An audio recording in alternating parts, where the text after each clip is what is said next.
Hello and welcome to our Veronica Mars review. I'm Paul, And I'm Dave. and this week we're discussing the episode Hot Dogs. This episode originally aired April 19th, 2005. Why don't we start off with the video games released at this time? There weren't a ton in the lead up to this episode. So, April 18th, if you had a Nintendo DS, you could pick up Polarium, which is like a kind of like a puzzle game. Yeah, with that particular one. Yes, apparently it's quite good. I've never played it, but it seemed to have got quite strong reviews when it came out. Yeah, and it was actually more of a different design in comparison to other typical puzzle games that were coming out at the time. Yeah.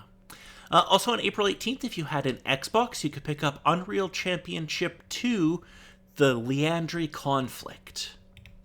Did you ever play? You haven't played any of the Unreal games, have you?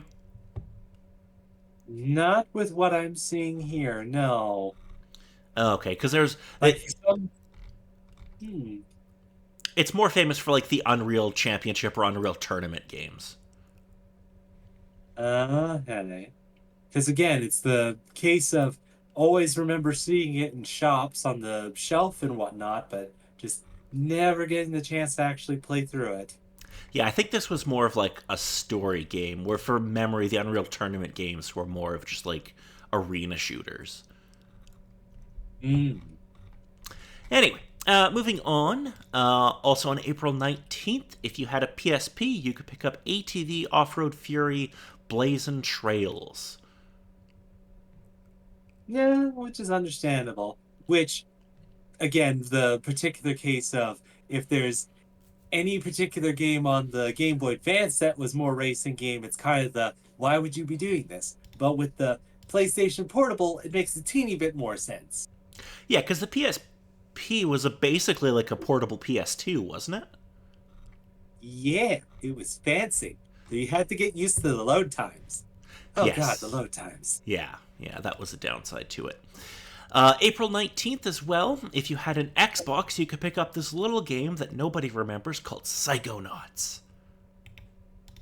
Well, for a decent time, nobody did remember. But then people did remember, and then it was like, oh my gosh, it has a sequel, and it's now a thing. But oh man, I also remember when it came out at the time, and I had the typical reaction of people when they first saw it, like, oh my dear God, what the heck is this? It's horrifying. I don't remember it when it was released. I remember it years later when I got it, I think on like a Humble Bundle or something, and played some of it then, and I was like, the fuck? Hmm. But it was kind of a marvelous case of it's understandable for the style it decided to go with, but it did not help with advertising. Because people first looked at it and it was like, my God, what sort of sick, crazy thing would this supposedly be? When it actually turns out to be absolutely ridiculous because of the sidekicks and the day camps and the kids losing their brains. I feel like Tim Schafer had like a run there where he just was really unlucky with the games he put out. Yeah, Because like he yeah. also did Grim Fandango, which was really good, but that was a game that I don't think did super well. Though I think in that case it was a bit more of the changeover of the particular gaming styles at the time, changing over to the game styles that were starting to be, going off from the PC games and the point and click action adventure sort of style to more of the actual platformers, shooters, and Yeah, RPGs that started to become more popularized. yeah, no, no, totally, absolutely. And after Psychonauts, he did Brutal Legend, which was an interesting game. Yeah, it's kind of sad that he tried to make two games into one game, and both of them didn't exactly gel. Yeah, yeah.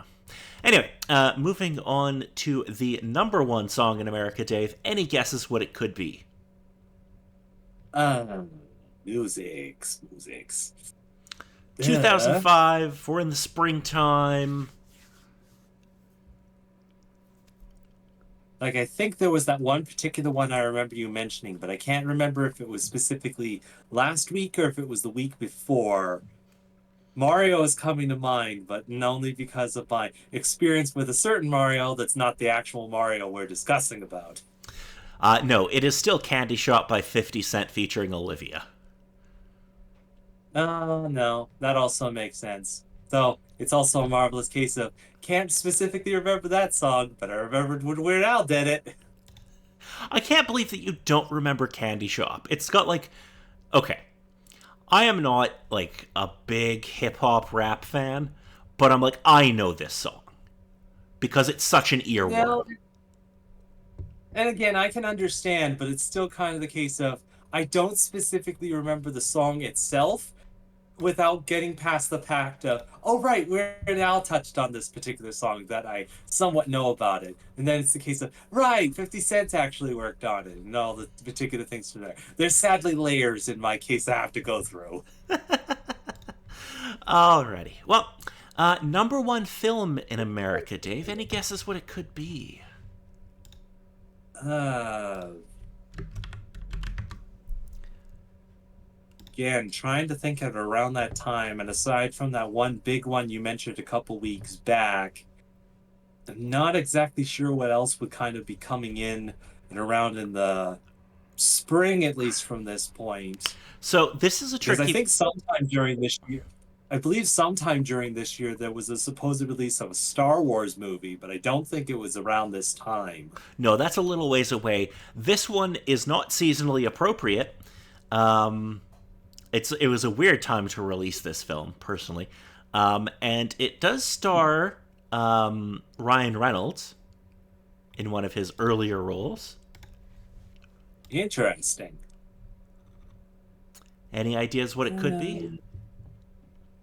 Man, It's a remake, if that helps. well, now I think it just kind of muddied the waters a little bit because either seasonally appropriate, because the one thing that comes to mind is a horror movie, has supposedly Ryan Reynolds in it, but then the case of being a remake and whatnot, it's like, particular horror films that have been remade. It's kind of a big list. No, that's fair. That's absolutely fair. I doubt you're going to get this because I don't think you've seen either of them. It is the Amityville Horror. Like the faintest hint of a ringing, supposedly. Like I think it's the case of supposedly on list of horror movies I've either heard of or seen it supposedly there, but yeah, I have no idea about this one. Okay, it's based off of a film from like the late 70s, I think is when the original came out. Basically about this haunted house in New York where a bunch of people were murdered. Hmm. I suppose if you're going to make a horror movie and if you don't have any licensing to the traditional um, horror monsters or whatnot from there, making it a haunted house usually never hurts. Yeah, it's a super like famous story. The '70s movie is very well regarded. I don't think anybody really liked the remake though. Mm. Alrighty, so let us get into the episode. Where Oh, there are many doggies. there are many, and backup was a very good boy. Backup was the best boy. All right. So this episode begins with Veronica tutoring Weevil in math. Weevil tells her that the word is Duncan ran off because she told Duncan that she believed he killed Lily. Meanwhile, a girl, Mandy, loses her dog, Chester. The next day at school, Logan tells Veronica that he has no idea where Duncan went. Mandy talks to Veronica about her dog, and she agrees to help. Wallace tells Veronica that Weevil broke into the Kane house the previous night and was found in Lily's bedroom. Veronica visits Weevil, who says that he broke in to steal back a ring he gave Lily. Trina talks to Aaron before Logan comes in and makes sarcastic comments about them. A lawyer appears and says that Lynn did not include Aaron and Trina in her will, while she gives Logan $115,000 and all of her other assets in the house. Veronica and Mandy visit the pound, but according to a classmate, Hans, the pound hasn't found the dog. Later, Hans calls Veronica from the pound and tells her that Chester has been hit by a car on the highway the previous day. The next day, Veronica notices that the board near the beach is now covered with lost dog notices, and deduces that the dog notices with expensive rewards got their dogs back, while the others did not. Celeste walks into Mars Investigations and she blames Veronica for her family's problems. Veronica tells Celeste she'll never she'll never tell her what happened to Duncan, even though she doesn't know. That she'll tell her what happened with Duncan, even though she doesn't know if the Canes dropped the charges against Weevil. Veronica posts a fake lost dog notice as bait. Logan finds out that Trina is a victim of domestic violence. Wallace tells Veronica that their parents were making out last night. Veronica gets a lead on the lost dog notice, and she sends Wallace to take care of it. Wallace meets a Spanish-speaking man, and Veronica secretly places a tracker on him. Veronica tracks the man, and he and his friends so that they get dogs from the dog man. Veronica enters a mysterious van, but Hans, the owner, denies any involvement. Weevil walks up to Veronica, indicating that he was released under Celeste's orders. Logan asks Veronica for help in tracking down Trina's boyfriend, Dylan. Erin, seemingly oblivious, asks Trina to bring her boyfriend over that night. Veronica asks about the man, finds out that the man's name is Dylan Goran, who has been put under two restraining orders recently by ex-girlfriends. Dylan comes over to the house. Suddenly, Erin grabs Dylan by the throat and starts beating him. Eventually, Dylan is helpless on the ground before Logan and Veronica arrive. Logan and Veronica escort Dylan to his car, and he drives off the premises. Logan and Veronica talk about Lily and Weevil, but Veronica doesn't know who she actually cared about more. But she does know that Lily loved Logan. After talking some more, Veronica and Logan kiss again and decide to start secretly dating. Veronica talks to Mandy, and they decide to visit the pound to report Hans. Veronica breaks up with Leo and reveals that she kissed Logan. However, they decide to remain friends, and Leo helps them get an official search of the pound. After opening a locked door, they find all the lost dogs. After Mandy tases Hans, he reveals that Chester is not dead, but was sold when they couldn't get a ransom. Later, Veronica finds out from Leo that Weevil was not just looking for a ring, he was stalking Lily. Keith tells Veronica that he already knew this, but had ruled him out due to an airtight alibi. Mandy and Veronica visit the woman who bought Chester.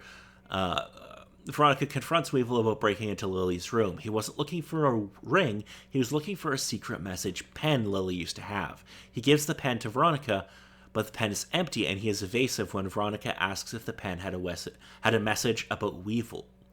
Had a message in it when Weevil found it. Alrighty. So what do we think of this episode?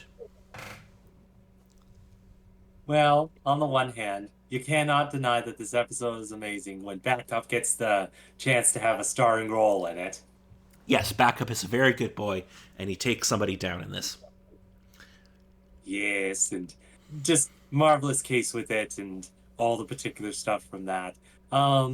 It was also interesting just with story sort of ideas they kind of messed around with B plots messing with the story of her girl losing her dog, going through the whole story with that, in those sort of cases, but also the case of little bits of Veronica piecing some of the stuff together, getting new little bits of information, having kind of those flashbacks come back a bit more. They kind of stopped after the last couple of episodes with Veronica, I kind of noticed, but especially with this one, it brought back the idea that there was the mystery pen and whatnot there with a message inside.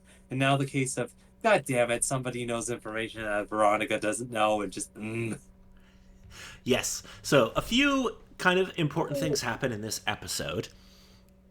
We find out about Lily's spy pen that can hold messages, but when Veronica gets it back, obviously it's empty. We also see that Keith takes hair samples from Veronica's hairbrush in order to test her DNA. Yeah. We again see that Erin's violent nature is highlighted and brought to the surface. Now, arguably somewhat justified in this case, but it's still, there's something going on with him. Yeah, that's true. It was kind of the thought afterwards, though it was very gratifying with seeing the things kind of go through, uh, seeing him go through beating him up after the incident that happened. Yeah, like it's one of those things where we understand why he does it, but we also kind of go like, well, he seems to kind of lose his temper pretty easily. Yeah, thinking back to the couple of incidences throughout the show, doesn't get to the actual extreme of actual fisticuffs in past sort of cases, but just the case of, oh boy, that's a bit of a hair trigger on there, isn't it? Yes. So, if there's nothing else about this episode, next week is a big episode. Or at least it sets up some big things. Next week's episode is called MAD. For those of you who don't know, it's an acronym that stands for Mutually Assured Destruction. So, we're going to have Veronica investigating a situation involving a girl named Cameron, who is being blackmailed by her boyfriend with an explicit and revealing video. Meanwhile, Veronica and Logan's relationship slowly becomes public, and Veronica receives some important information regarding her assault case. So some shit's... That's definitely going back a ways. Yes, some shit's gonna start to hit the proverbial fan soon. Oh boy, oh boy. Alrighty, so until next week, I'm Paul. And I'm Dave.